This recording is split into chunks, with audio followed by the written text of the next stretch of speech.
ओम शांति। आज मीठे बाबा हमें वाणी के प्रति बहुत समझाने दे रहे हैं, है ना, कि हमारे बोल कैसे होने चाहिए। पर जैसे आत्मा का हर कर्म उसके संस्कार के आधार से चल रहा है, ऐसे आज कई आत्माओं में बहुत बोलने के संस्कार होते हैं, है ना। तो ये जो बहुत बोलने का भी संस्कार होता है, इसका इस कारण से माया की प्रवेशता बहुत होती है। अब आज जो बात पहले लेंगे वो ये है कि बाबा कहते हैं कि स्टूडेंट हमेशा एकांत में पढ़ाई करते हैं, है ना। तो पहले अपने आप से पूछें, मुझे एकांत अच्छा लगता है ना। एकांत क्या होता है?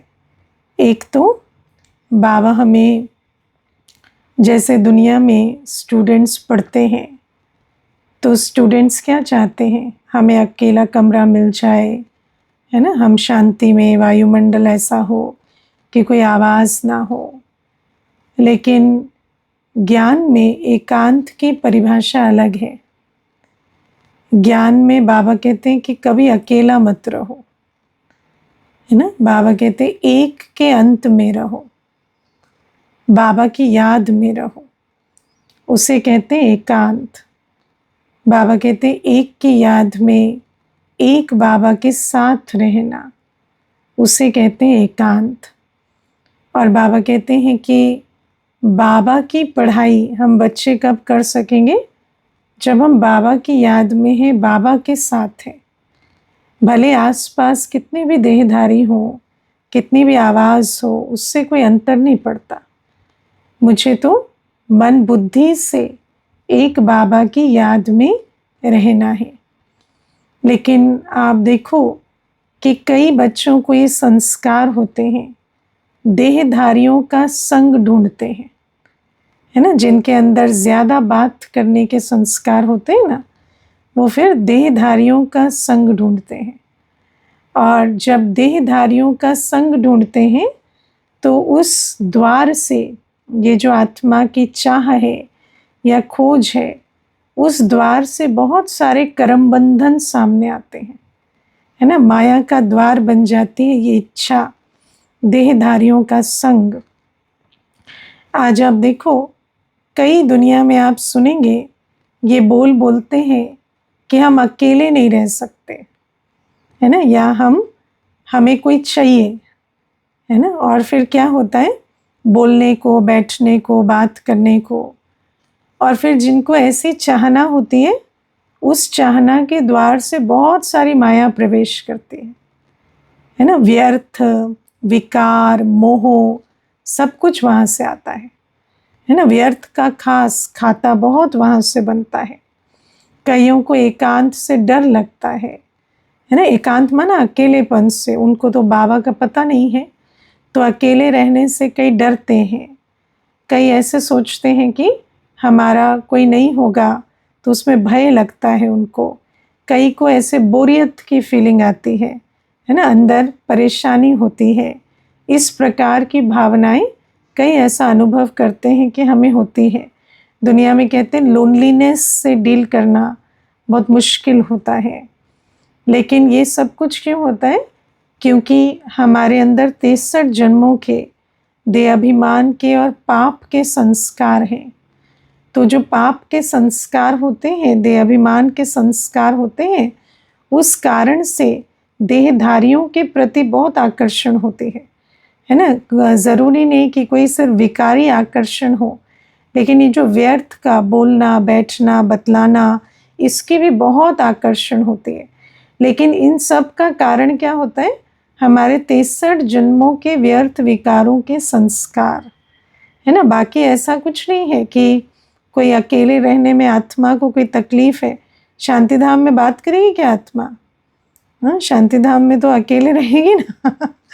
लेकिन वो आत्मा जब पतित हो जाती है, आत्मा के अंदर जब 63 जन्मों के देह अभिमान के संस्कार होते हैं, तब आत्मा देहधारियों से, है ना, देह अभिमान के संबंध संपर्क बहुत ढूंढती है। तो ये सब पतित पने से आता है। तो इसलिए आज दुनिया में बहुत ये कहते हैं कि ये लोनलीनेस से हमें डर लगता है।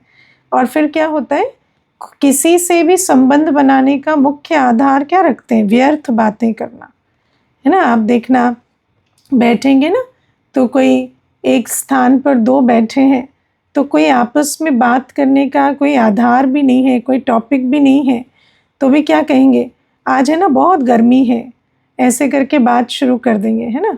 या आजकल देखो ये पॉलिटिक्स में क्या चल रहा है, या देखो दुनिया में क्या चल रहा है, इस प्रकार से कोई ना कोई प्रकार से वार्तालाप शुरू करेंगे, क्योंकि आत्मा को देहधारियों के साथ संबंध की बहुत खींच होती है ना। मैं तो आपको एक बात बताऊं, एक माता थी, तो उसने अपने युगल के बारे में कुछ ऐसी बातें बताई जो मानो सुनने या कहने में भी अच्छी नहीं लगती। ऐसी बातें कि जो युगल थे वो अपनी ही बेटी पर दृष्टि रखते थे, है ना, और माता को भी पता है, बेटी को भी पता है। तो वो माता जो थी वो फाइनेंशियली भी कोई ऐसे, है ना, डिपेंडेंट नहीं थी, अपना नौकरी चाकरी करती थी। तो जब उसने बताई यहाँ पर ये बात, तो मैंने उसको कहा कि आप छोड़ क्यों नहीं देते उनको, क्योंकि ऐसे में तो बहुत मुश्किल है ना, क्योंकि बेटी को भी बहुत ट्रॉमा हो रहा है और उनको बहुत समझाने की भी कोशिश की है या बहुत झगड़े भी हुए हैं, पर वो जो आत्मा है उसका संस्कार ऐसा था। तो फिर वो कहती कि मैं ना उनसे मैं छोड़ तो दूं, लेकिन मुझे ना अकेले रहने से बहुत डर लगता है। आप सोचो, है ना, कितनी बड़ी बात है। तो मैंने उनको कहा, तो रक्षक नहीं भक्षक को भी साथ में रख के चलोगे। लेकिन अकेले रहने से आपको डर लगता है। अकेले रहने से किससे डर लगता है? जिससे डरना चाहिए उसको तो आपने घर में बिठाया हुआ है ना। तो जिससे डरना चाहिए वही घर में बैठा है, तो आपको डर किससे लगता है? तो कहती पता नहीं, अकेलेपन से बहुत डर लगता है। तो आप सोचो कि ये माया किस प्रकार से, है ना, इस द्वार से आती है। ये जो साथ संग ढूंढना, ये सब व्यर्थ और विकारी कार्मिक सेटलमेंट्स का द्वार बनता है ना। मैंने एक और देखा, एक कन्या थी, आजकल तो लिव इन में रहते हैं ना, तो वो एक भाई के साथ वो रहती, और उसका वो जो भाई था वो कुछ नहीं कमाता। ये कन्या जो थी ये पैसा कमाती, उसका खर्चा संभालती, और वो भाई एक कुत्ता भी रखता था तो उसके कुत्ते का भी खर्चा संभालती, है ना। 20,000 महीने का कुत्ता खाना खा जाता था, और वो उसका भी, कुत्ते का भी खर्चा संभालती। और उसको जब पूछा कि, है ना, कि क्यों उसका खर्चा उठा रहे हो, तो तुम्हारा फ़ायदा उठा रहा है। तो कहती कि नहीं, जब मैं घर आती हूँ ना तो पूछता है कि तुम्हें पानी चाहिए, कॉफ़ी बना दूँ, तुम्हारा दिन कैसा गया। तो उतना बोलने के लिए कोई नहीं है, क्योंकि पेरेंट्स जो थे वो मेरे छोटी आयु में शरीर छोड़ दिया था, और भाई ने तो मुझे प्रॉपर्टी से ही निकाल के और मेरा सारा पैसा ले लिया। तो फिर ये है, तो मैंने कहा ये भी तो वही कर रहा है जो भाई ने किया, लेकिन वो कहती कम से कम ये मीठा बोलता है। तो आप सोचो कि आत्मा सब कुछ जानती है वो, लेकिन उसका हाल इतना ख़राब है। फिर उसको किसी ने बहुत काउंसलिंग करके और उसको, वो भाई को निकलवा दिया ना, तो 2 महीने में उसको फिर वापस ले आई, क्योंकि उससे रहा नहीं गया, है ना। तो विचार करो कि मनुष्य आत्मा का क्या हाल है। तो इसीलिए बाबा हमें समझाते हैं, योगी माना एकांत प्रिय। अगर हमें व्यर्थ और विकारों से अपने आप को बचाना है, व्यर्थ और विकारों का खाता नहीं बनाना है, तो हमें बाबा के साथ रहना आना चाहिए।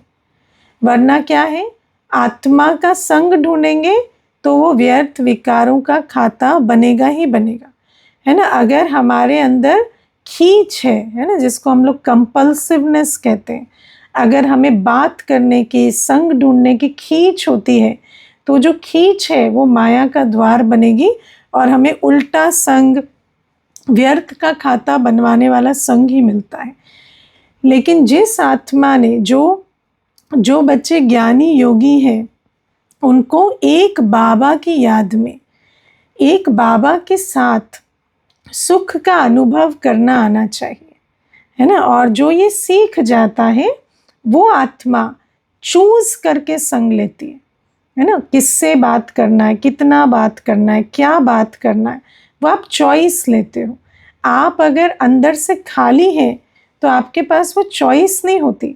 फिर आप जो भी बात करेंगे, जो सामने वाला, जो उनको अच्छा लगेगा वो बात करनी पड़ेगी ना, क्योंकि आपको तो उनका संग चाहिए।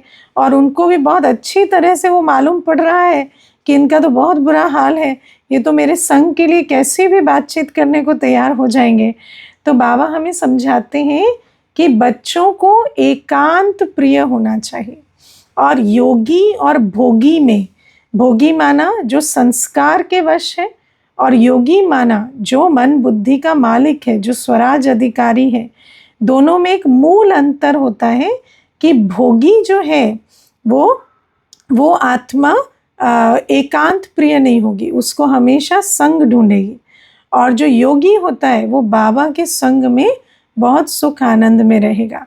अब सबसे बड़ी बात है कि जब बच्चे बाबा के संग में रहते हैं तभी ये अनुभव होता है कि बाबा के संग में कितना सुख, कितना रस समाया हुआ है ना। क्योंकि जब तक बाबा के संग का सुख या रस नहीं लिया तो फिर व्यर्थ की आकर्षण खत्म नहीं होती।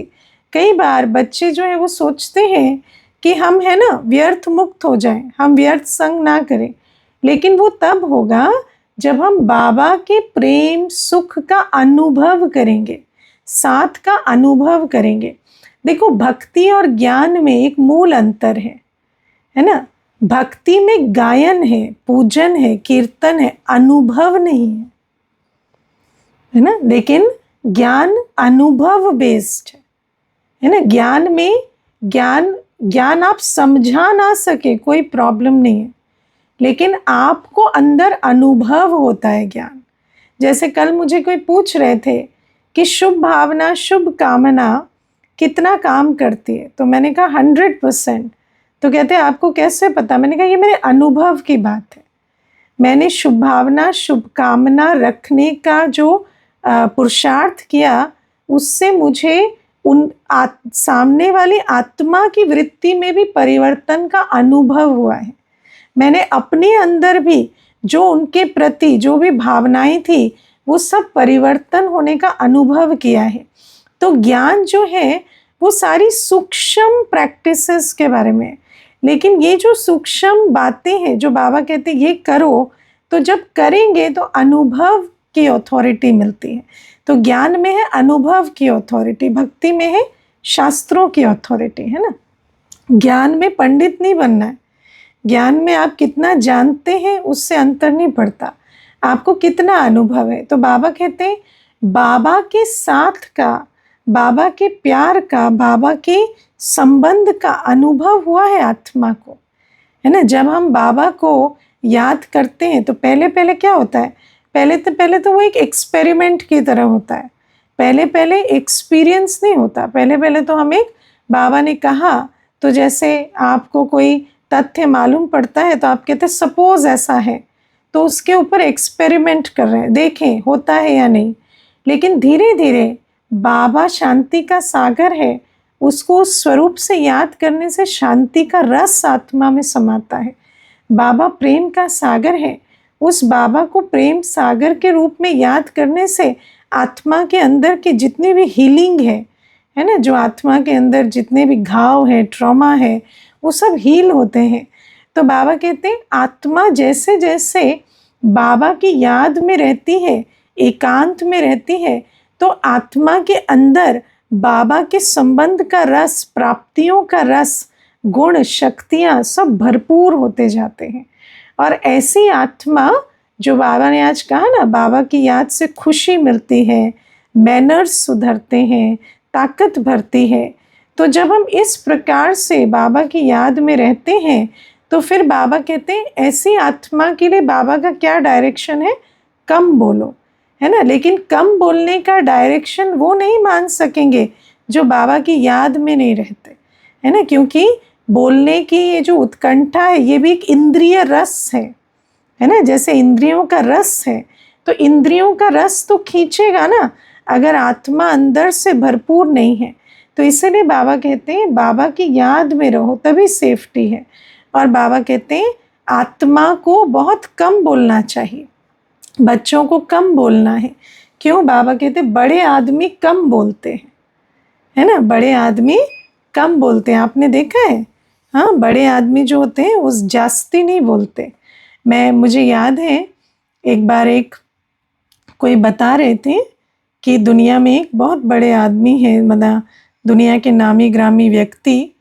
तो वो अपना अनुभव बता रहे थे दूसरे व्यक्ति कि मैं उनके साथ एक वेटिंग रूम में था। जैसे हम दोनों को एक ही इवेंट में जाना था, तो उस इवेंट में एंट्री होने से पहले, स्टेज पर जाने से पहले हम दोनों इकट्ठे बैठे थे।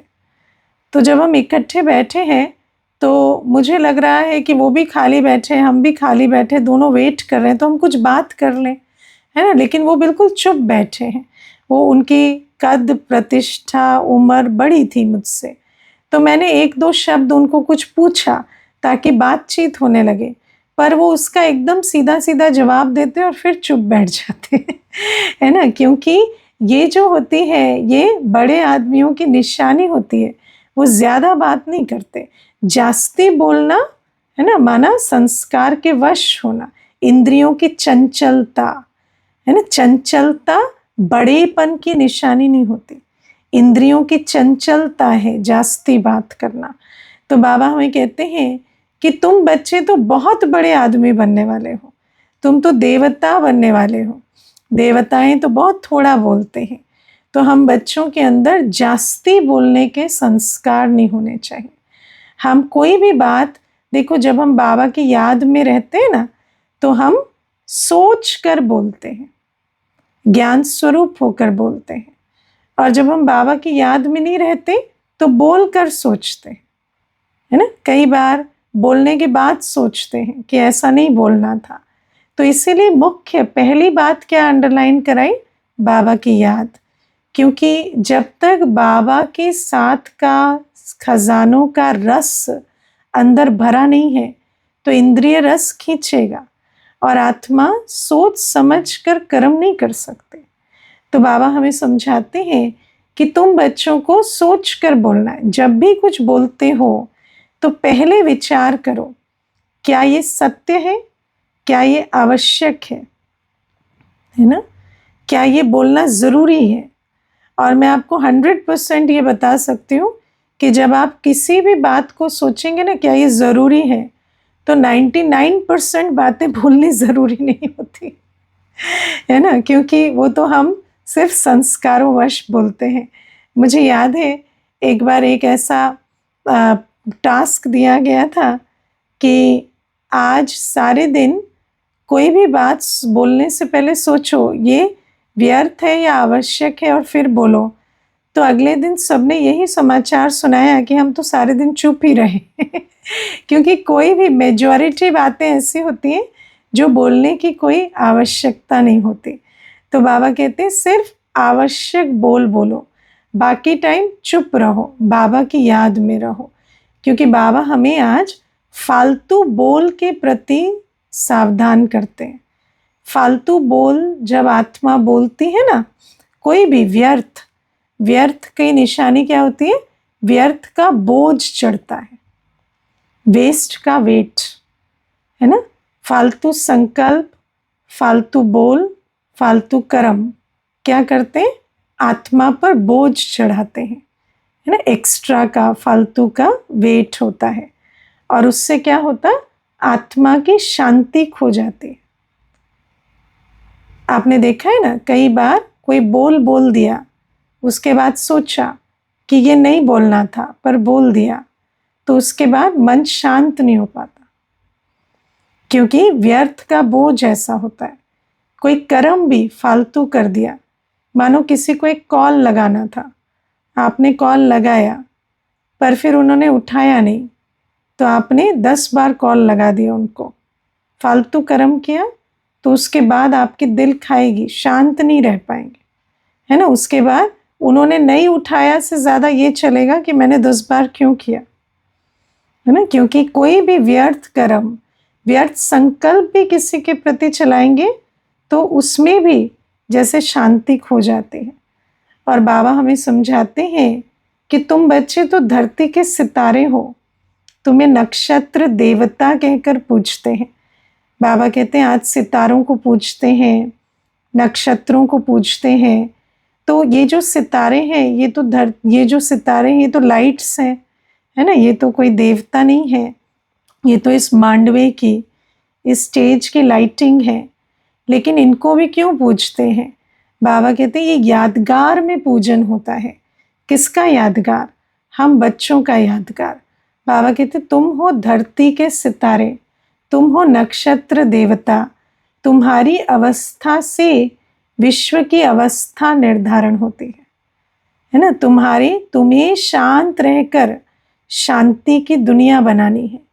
तो बाबा कहते हैं तुम बहुत ऊंची सेवा पर हो, समझते हो हमारी शांति की अवस्था कितनी आवश्यक है।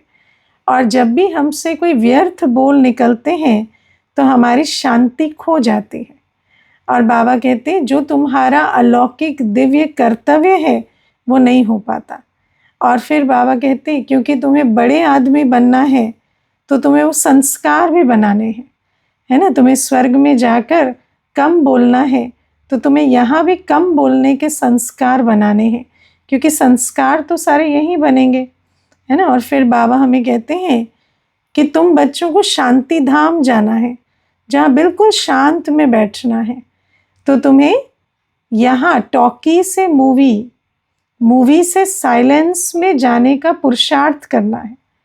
क्योंकि जब जाएंगे शांति धाम तो वहाँ शांति में बैठ पाए, उसके लिए भी यहाँ संस्कार बनाने हैं, है ना। और वैसे भी जब तक आत्मा शांत नहीं होगी तो शांति धाम घर जाएगी कैसे।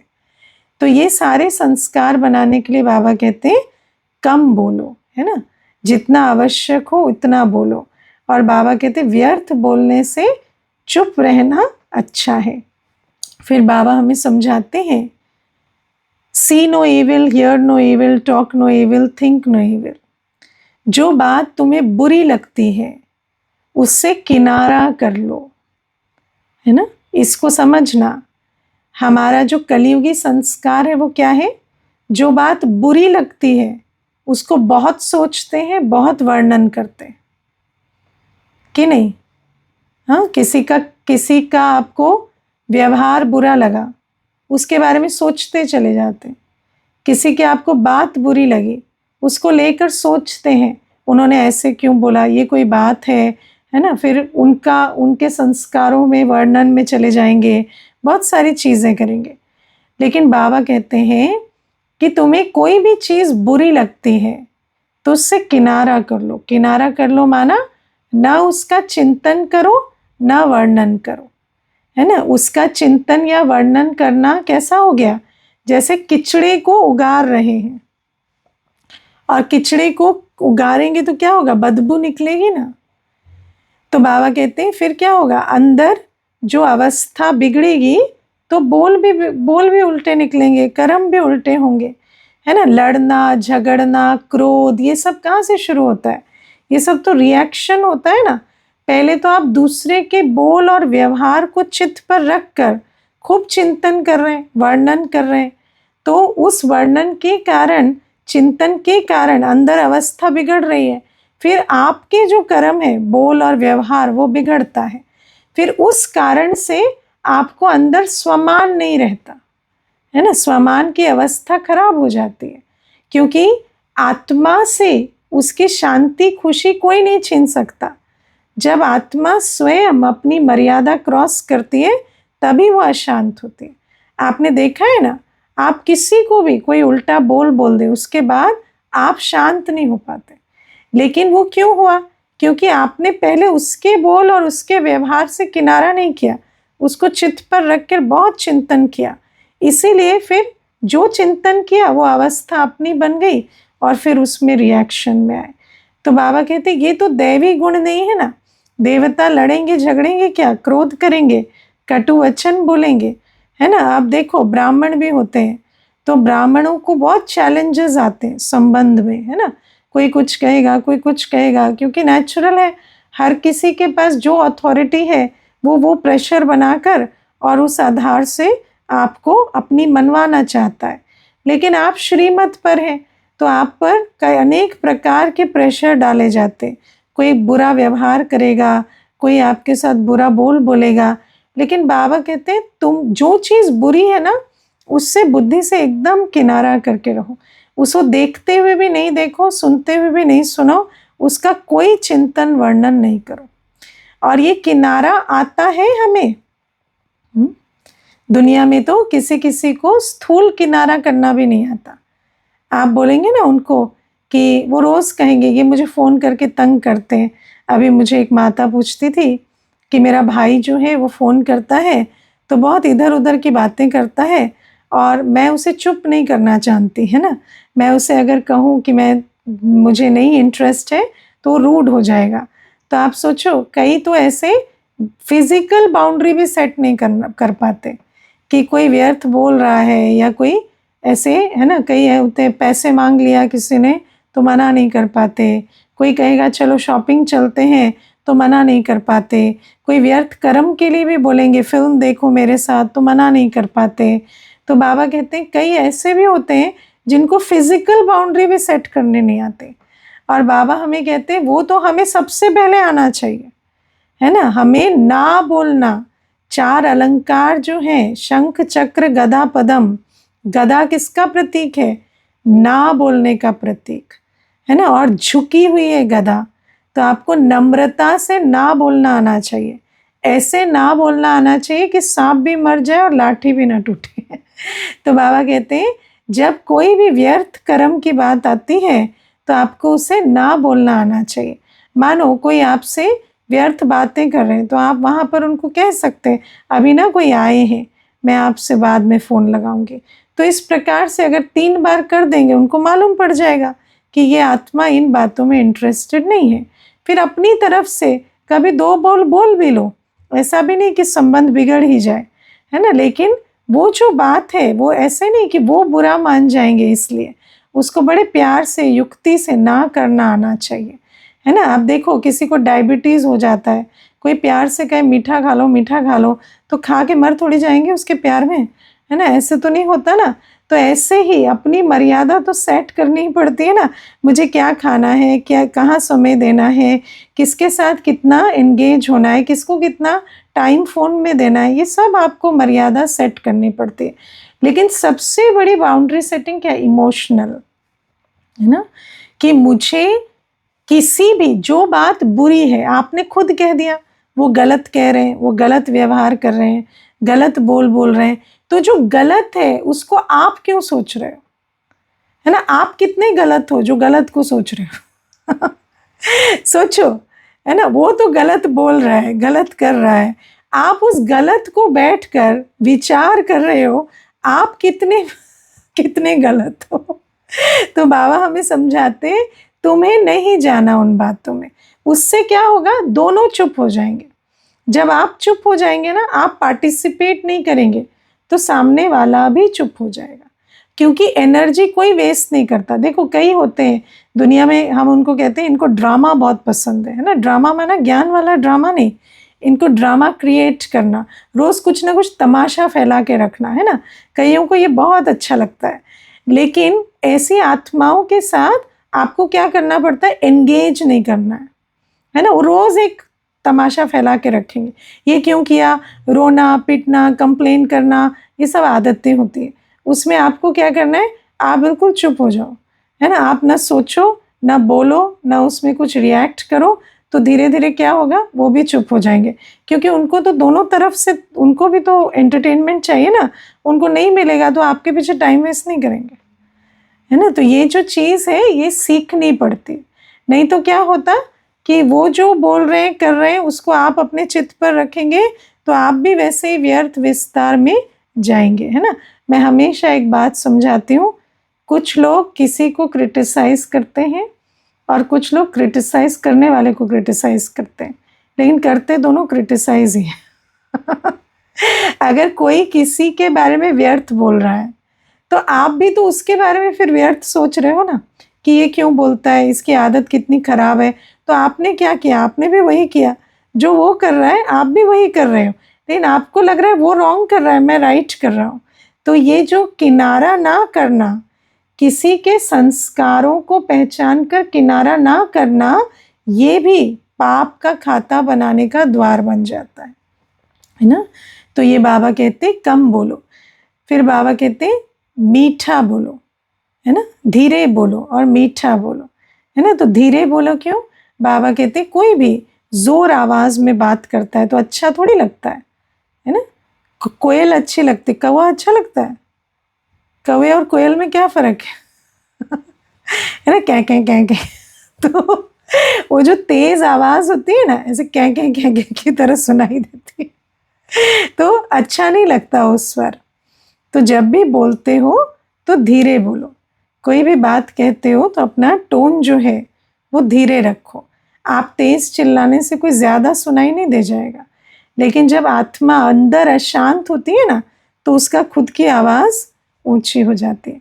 आप देखना, जैसे जैसे अंदर पवित्रता योग बल समाता है ना, तो ऑटोमेटिक जो आवाज़ है वो धीरे हो जाती है ना। तो योगियों की आवाज़ धीरे होनी चाहिए, चाहे आपके सामने कोई किसी भी टोन में, इसको ध्यान देना, कोई आपके सामने, मानो ऑफिस की सिचुएशन होती है, कोई गलती हो गई, कुछ हो गया, सामने वाला बहुत जोर जोर से भी चिल्ला रहा है ना, आप मत अपना आवाज़ उठाओ, आप अपनी बात कहो अपने टोन में। तो आप देखना धीरे धीरे वो जब चिल्ला के थक जाएंगे ना, वो आपकी टोन पे आ जाएंगे, है ना। तो आप उतनी देर अपनी एनर्जी वेस्ट नहीं करो। आप जब सामने वाला चीखे चिल्लाए जो भी करे, आप अपना टोन मीठा ही रखो, आप अपनी बात रखो जो आपको कहना है। मानो वो कहते हैं ये नहीं हुआ नहीं हुआ, तो आपको जो भी एक्सप्लेनेशन देना है कि ये बात हो गई थी, अभी हम कर देते, लेकिन आप अपनी टोन ऊंची नहीं करो, इसको याद रखो। क्योंकि जो कर्म हम करेंगे वो संस्कार बनेंगे। मुझे वो संस्कार नहीं बनाना जो मुझे स्वर्ग में जाने के लायक ना बनाए। स्वर्ग में देवताएं ऐसे चिल्लाएंगे क्या, हाँ, ऐसे ऊंचा आवाज़ नहीं होता। तो मुझे ऐसा आवाज़ में बात करने का संस्कार नहीं बनाना। फिर बाबा तीसरा कहते मीठा बोलो, है ना। मीठा क्यों बोलो, क्योंकि बाबा कहते हैं कि जैसे बाबा मीठा है ना, मीठे जो बोल होते हैं ना, वो दिल को लगते हैं।